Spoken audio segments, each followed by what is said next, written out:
আসসালামু আলাইকুম। যারা আমার চ্যানেলের পাশে আছেন সবাইকে মুজিবের শুভেচ্ছা।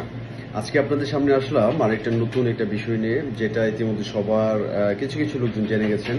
সেটা হচ্ছে জননেত্রী শেখ হাসিনাকে ফিরিয়ে আনার জন্য বাংলাদেশের ছাত্র জনতা, সাধারণ মানুষ এবং সচেতন মহল এখন উঠে পড়ে লেগেছে। আজকে শাহবাগে হাজার হাজার শিক্ষার্থী জড়ো হয়েছে। তারা একটা স্লোগান দিচ্ছে, এই দেশে আবার পুনরায় শেখ হাসিনাকেই দরকার। সচেতন নাগরিক সমাজেরও সেম কথা। এবং আপনারা জেনে খুশি হবেন, ভারতে যে জননেত্রী শেখ হাসিনা যেখানে রয়েছেন, সেখানে ভারতীয় যত রাজনৈতিক দল আছে তারা একটা গোপন এবং খুব ইম্পর্টেন্ট একটা বৈঠক করেছেন।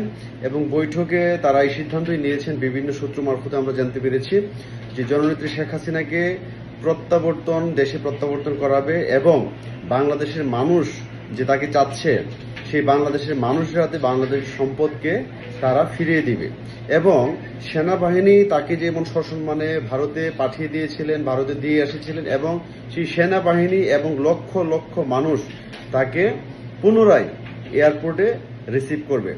বাংলাদেশের এই যে মানুষের গণজোয়ার, মানুষের যে ভুল ভ্রান্তিগুলো ছিল, এনসিপি, ইউনুস গং মানুষকে যে ভুল বুঝিয়ে একটা রিউমার তুলেছিল, ষড়যন্ত্র করেছিল, সেই ষড়যন্ত্র এখন নস্যাৎ হতে চলেছে।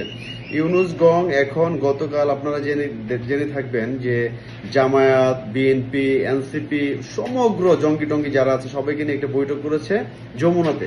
কারণ হচ্ছে তাকে সাপোর্ট দেওয়ার জন্য। কারণ যেই যখন শুনে যে নেত্রী দেশে ফিরবেন, শেখ হাসিনা দেশে ফিরবেন, এদেশের মানুষ তাকে রিসিভ করবে, তখনই উনি করে কি বিএনপিকে ডাকে, জামাতকে ডাকে, এনসিপিকে ডাকে ওনাকে সাপোর্ট করার জন্য। তো বিএনপিকে বলবো যে ভাই, আপনারা কিন্তু নির্বাচন থেকে সরে গেছেন, আপনাদের রুল নাম্বার এখন 2-3-এর মধ্যে নাই। এনসিপি আপনাদেরকে ছেড়ে চলে যাচ্ছে, জামাত আলাদা হয়ে যাচ্ছে, জঙ্গিরা আলাদা হয়ে যাচ্ছে। সেই জন্য সুষ্ঠু নির্বাচনের জন্য, সুষ্ঠু গণতান্ত্রিক পথের জন্য এবং বাংলাদেশটাকে ভালোভাবে চালানোর জন্য একমাত্র শেখ হাসিনার উপরে বাংলাদেশের মানুষ আস্থা রেখেছে।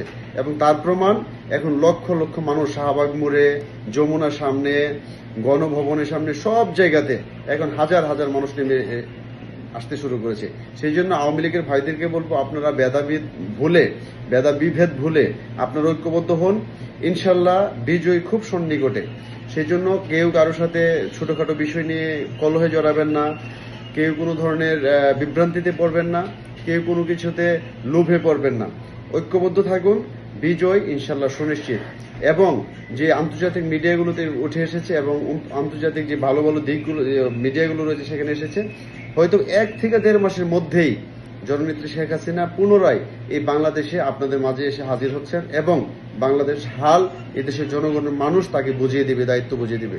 এবং সেনাবাহিনীর ভাইদেরকে বলবো, আপনারাও বিভ্রান্ত হবেন না, আপনারা কারো কোথায় পরে হত্যায় মাতবেন না। আপনারা এই দেশের স্বাধীনতা সার্বভৌমত্বের প্রতি আপনারা অবিচল থাকুন, তাহলে ইনশাল্লাহ সবার জন্য মঙ্গল হবে। ভালো থাকুন, ভালোবাসা অবিরাম।